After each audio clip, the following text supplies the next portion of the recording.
Здравствуйте, друзья! В этом видео я решил отойти от привычного формата обзора конкретного гаджета и рассказать сразу о целом классе устройств. Тема достаточно горячая, по ней неоднократно были большие словесные баталии в моем телеграм-канале, есть противники и сторонники, есть доводы за и против. Я не претендую на истину в последней инстанции, ориентируюсь только на свой опыт, как тестирования таких устройств, ссылки на обзоры я оставлю в описании, так и на обратную связь и отзывы от пользователей таких замков. Своим опытом и мыслями делитесь в комментариях к этому видео. Если тема умного дома вам интересна и мои видео помогают ее изучать, подписывайтесь на мой канал и ставьте лайки этому видео, тогда его смогут найти больше людей. Вы можете поддержать развитие моего канала, став его спонсором. Кстати, комментарии и вопросы от спонсоров я читаю в приоритетном порядке.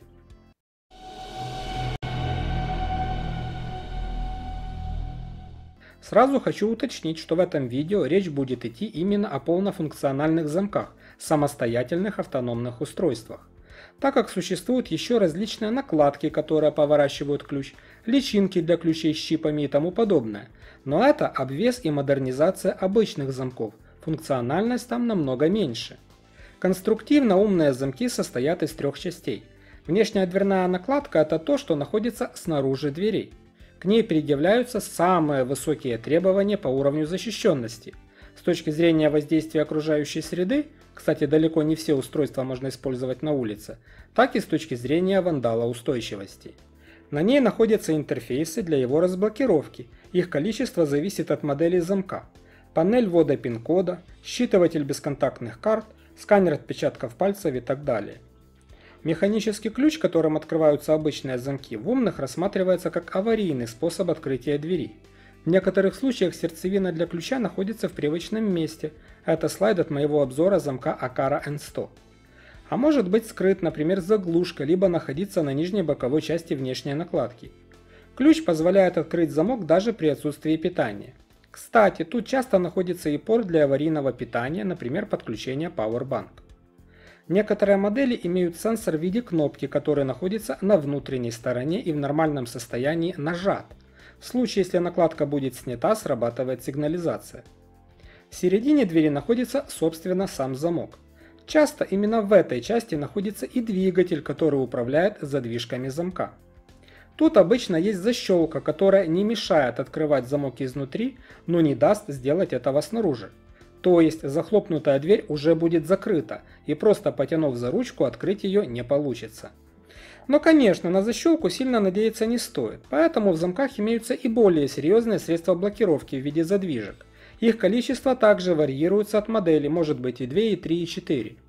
Но, по крайней мере во всех замках, которые я видел, эти задвижки закрываются на, так сказать, один оборот ключа. Оборот ключа это не буквально, я имел в виду, что от положения открыто до положения закрыто один шаг. В то время как обычные механические замки могут закрываться и на 2, и на 3 оборота. Ряд моделей имеют еще и нажимной датчик закрытия, он выглядит примерно так. Его конструкция не мешает открытию двери в любую сторону. Он может включать звуковую сигнализацию, и это может озадачить того, кто собирает такой замок. И, наконец, внутренняя часть, накладка, которая выполнена по образу и подобию внешней, но тут нет интерфейсов для разблокировки. Дверь с этой стороны открывается без необходимости авторизации пользователя. В этой части находятся элементы питания. Обычно производители дублируют его, например, в этом замке 8 ячеек для батареек типа 2А, но замок работает от 4, еще 4 дублирующие, чтобы можно было спокойно заменить основные элементы, когда они сядут. Мне встречался вариант совмещения литий-ионного аккумулятора как основного элемента питания и 4 2А батареи как резервного. Это замок Aqara P100. Ссылку на его обзор вы также найдете в описании. Изнутри бывают дополнительные элементы блокировки, которые не дадут открыть дверь, например, маленькому ребенку, из любопытства нажавшему на ручку. Кроме вертикальной ручки, много замков имеют более классический вариант горизонтальных ручек. Какой вариант лучше, решать вам. Определенные плюсы и минусы есть у обоих. Хотя точнее будет сказать особенностей.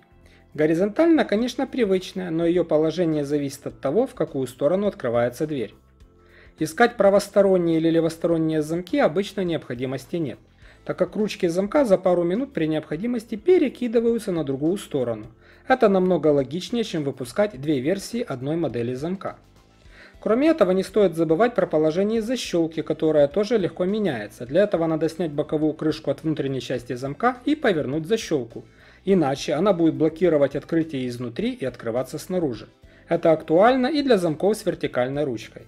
Те, кто выбирает вариант с горизонтальной ручкой, должны обратить внимание на штифт, который находится между ручками внешней и внутренней части и проходит через замок внутри двери. Правильный выбор, как у замков от Акара, это штифт, который состоит из двух частей, где одна свободно проворачивается относительно другой. Зачем это нужно? В таких замках штифт жестко соединен с ручкой и при нажатии всегда поворачивается вместе с ней. Но если авторизация пользователя не прошла, замок заблокирован, то поворот проходит в холостую, задвижка открываться не будет.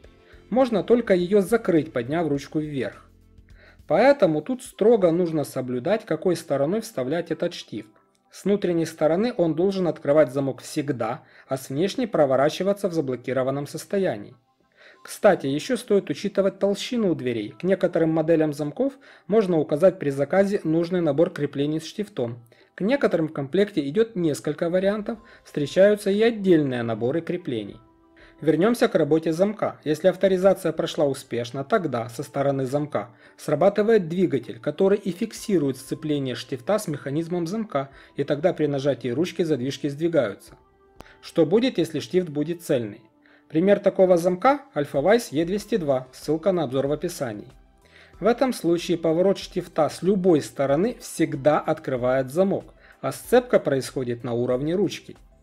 То есть, когда замок заблокирован, ручка не поворачивает штифт, а при разблокировке срабатывает двигатель внешней накладки, соединяя ручки и штифт. В сети гуляет ролик, где показывают взлом умного замка, когда сбоку накладки сверлится отверстие, через которое и соединяют ручку с штифтом, после чего замок легко открывается. Это работает только с такими устройствами, где штифт цельный. В случае с замками типа Акара этот метод не сработает. Штифт с ручкой жестко соединен и без сверления. Но благодаря своей конструкции фиксация происходит внутри двери. Замки с вертикальной ручкой такого недостатка лишены.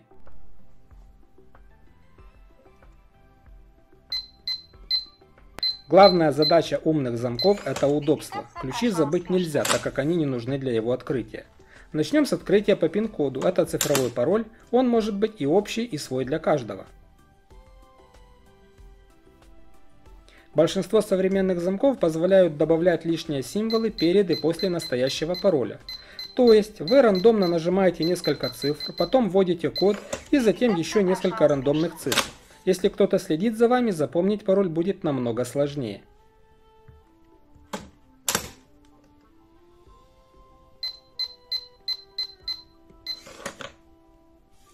Дверь закрыта.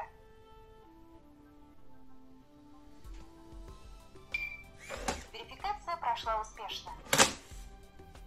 Сканер отпечатков пальцев тоже очень удобный и быстрый способ открытия. Дверь закрыта. Есть модели с возможностью использования NFC-карты.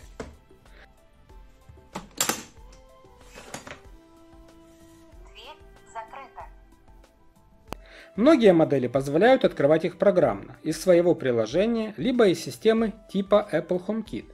В одних случаях нужно находиться рядом с замком, а бывает и так, что можно либо открывать, либо генерировать временные или одноразовые пароли удаленно. Эти моменты нужно выяснять перед покупкой. Пользователи обычно заводятся прямо на замке при помощи клавиатуры, сканера отпечатков пальцев и панели считывания NFC. Исключение – это удаленное создание временных и одноразовых паролей. Изнутри открытие двери не требует никаких авторизаций.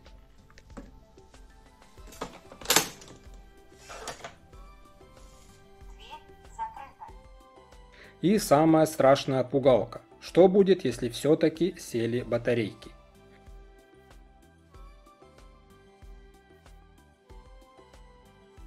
Тогда выручит ключ. Он откроет замок из любого положения.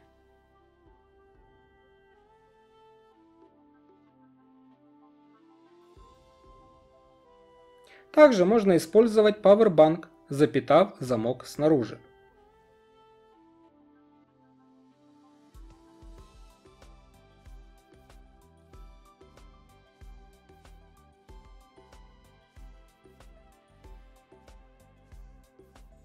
Все встречавшиеся мне замки вполне могут работать и полностью самостоятельно, так как все пользователи и пароли заводятся прямо с клавиатуры, и наличие системы управления по сути не обязательно.